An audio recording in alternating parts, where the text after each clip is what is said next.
les lions indomptables qui ont décidé de prendre la parole face à la situation difficile, le climat tendu qui se passe au sein de l'équipe nationale aujourd'hui, résultant du conflit entre la Fédération camerounaise de football et le ministère des Sports, qui a fini par retomber sur une situation encore même plus grave sportivement, qui oppose Samuel Eto'o et le coach Marc Brice. La FECAFOOT qui fait tout pour nuire au coach, pour l'empêcher de travailler. Donc les Lions, comme un seul homme, comme une seule force, ont pris la parole hier et tenaient à s'exprimer, à exprimer leur désir, parce qu'ils ont envie de gagner, ils ont envie de faire quelque chose de bon. Et dans ce qu'ils ont dit, personnellement, moi je les ai trouvés pertinents. Écoutons le point de presse des Lions indomptables et on se retrouve après pour l'analyse. Salam à tous et bienvenue sur Studio Foot, l'analyse. Mes chers officiers des Lions indomptables, chers compatriotes, c'est avec une émotion profonde et un véritable esprit d'humilité que nous, joueurs de la sélection nationale camerounaise, les Lions indomptables, nous choisissons aujourd'hui de prendre la parole. Ces messages proviennent du cœur, car nous savons être non seulement les porte-drapeaux de notre nation sur le terrain, mais aussi les soldats du peuple camerounais, gardiens de l'héritage et du patrimoine que représente le football dans notre pays. Nous ne prenons que très rarement la parole publiquement, car nous estimons que notre rôle en tant que sportif est avant tout de parler sur le terrain, par nos efforts, nos performances et nos sacrifices. Mais aujourd'hui, face à la gravité de la situation que nous vivons, nous ne pouvons pas garder le silence. Nos responsabilités envers notre cher et beau pays, envers nos jeunes frères et sœurs qui aspirent et rêvent de défendre les couleurs du vert ou jaune, envers vous, peuple camerounais, nous obligent à intervenir avec humilité, sincérité et par-dessus tout patriotisme. Notre objectif reste simple et clair. Porter haut les couleurs du Cameroun, rendre fier notre peuple et remporter des titres pour glorifier notre nation. Nous avançons chaque jour avec développement et sacrifice pour incarner nos aspirations communes à tous les Camerounais. Nous avons récemment accompli une qualification importante pour la Coupe d'Afrique des Nations, CAN, et nous poursuivons nos efforts pour amener le Cameroun à la prochaine Coupe du Monde. Nous sommes pleinement engagés dans ces missions et pour cela, nous avons besoin de stabilité, de sérénité, de paix autour de nous. Cependant, nous devons reconnaître que ces derniers temps, nous faisons face à des difficultés qui perdurent, dépassant le cadre sportif et affectent directement nos performances ainsi que l'image de notre grande nation. Dans cet état d'esprit que nous prenons la parole en toute humilité et franchise, vous ne nous en tiendrez pas rigueur parce que c'est aussi notre droit et devoir en tant qu'acteur direct lorsque tout va en s'empirant. Comme nous le savons tous, la victoire sur le terrain est la conséquence du travail acharné du coach et de ses collaborateurs. Permettez aux coachs qui travaillent avec nous au quotidien d'exercer dans la sérénité, notamment en lui permettant d'avoir à ses côtés son assistant qui, tactiquement, techniquement et stratégiquement, est un maillon indispensable de la chaîne. Nous le savons tous, un climat propice et sain est plus que urgent autour de nous pour obtenir les résultats entendus. Afin qu'ensemble et d'un seul cœur, nous célébrons nos victoires communes. Les batailles de leadership entre vous, nos instants dirigeants qui s'apparentent à des l'égocentrisme et mettent en péril l'équilibre de notre équipe devient insupportable.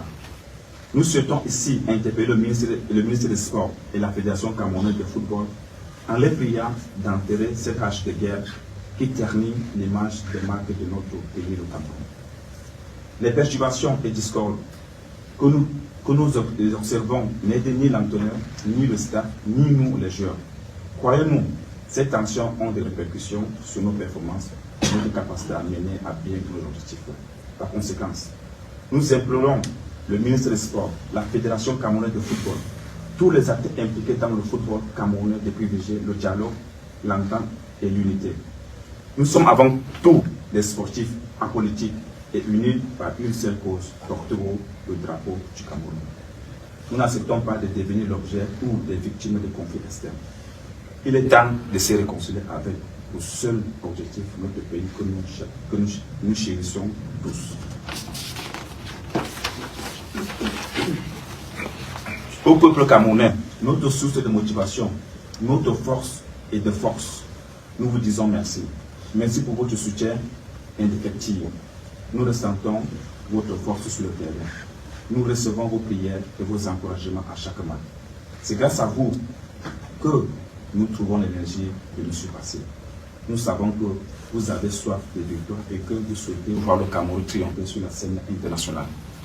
Nous promettons de continuer à travailler dur pour atteindre nos objectifs et pour réussir à combler vos cœurs. Nous exprimons notre profond respect et gratitude. Avons une pensée pour chacun de vous qui traverse des moments difficiles. L'unité et la solidarité de notre grande nation a toujours été notre force. Enfin, à Monsieur le Président de la République du Cameroun, son Excellence Paul Biya, nous vous disons merci pour les encouragements adressés à notre égard. Chacun de vos mots est pour nous une source de motivation supplémentaire. Nous savons pouvoir compter sur vous à chaque instant, Monsieur le Président de la République. Chers compatriotes, le football est bien plus qu'un simple sport pour notre pays. C'est une passion, un héritage, un vecteur d'unité qui transcende nos différences. Nous appelons chacun à jouer son rôle pour préserver cette flamme qui fait briller tout le peuple camerounais. Ensemble, avançons vers un avenir meilleur pour le football camerounais. Dans la paix, la sérénité et l'unité nationale. Nous, lions indomptables, soldats au service du peuple, jurons de continuer à tout donner pour l'amour de notre drapeau. Ensemble pour le Cameroun, toujours avec respect et humilité et l'amour indomptable du Cameroun. Merci. Quand nous écoutons cette vidéo, les Lions indomptables soulèvent plusieurs points. Qu'est-ce que les Lions ont demandé? Premièrement, les Lions demandent à la Fédération camerounaise de football de permettre au coach de travailler sereinement et de réhabiliter le coach adjoint. Vous avez vu dans quelle équipe sérieuse, digne de ce nom, où on impose un coach adjoint au coach principal. Ça, on fait ça depuis quand? Dans quel football? Lorsqu'on nomme un coach principal, il vient avec son staff technique. Au minimum, il vient avec son coach adjoint, celui-ci qui est le prolongement de ses pensées, de ses actions.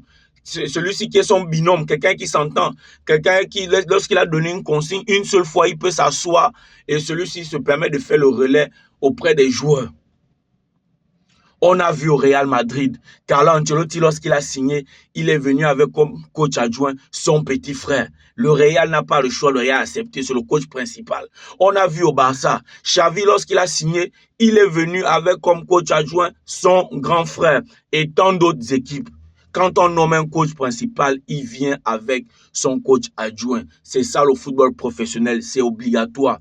Et dans certains cas même, le coach principal vient avec son staff technique jusqu'au préparateur physique.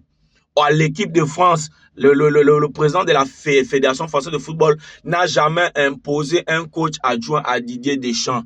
Je suis désolé, je vous mets au défi de me démontrer le contraire. Pourquoi Samuel Eto'o veut imposer un coach adjoint à Marc Brice? Lorsqu'on nomme quelqu'un, on lui permet de faire son staff. Avec ce staff, il travaille et on le juge. Mais si vous nommez quelqu'un, vous êtes tout le temps en train de lui mettre les bâtons dans les roues. À quel moment vous jugez son travail, vu qu'il n'est pas dans la sérénité, vu qu'il n'est pas concentré, et qu'au lieu de se concentrer sur le sportif, il est d'abord en train de régler les problèmes de gestion extra-sportive. On fait ça comment? C'est de la mauvaise foi. Donc, les joueurs ont demandé de permettre au coach de travailler sereinement, de réhabiliter le coach adjoint. Que la FECAFOOT et le ministère règlent leurs problèmes de leadership.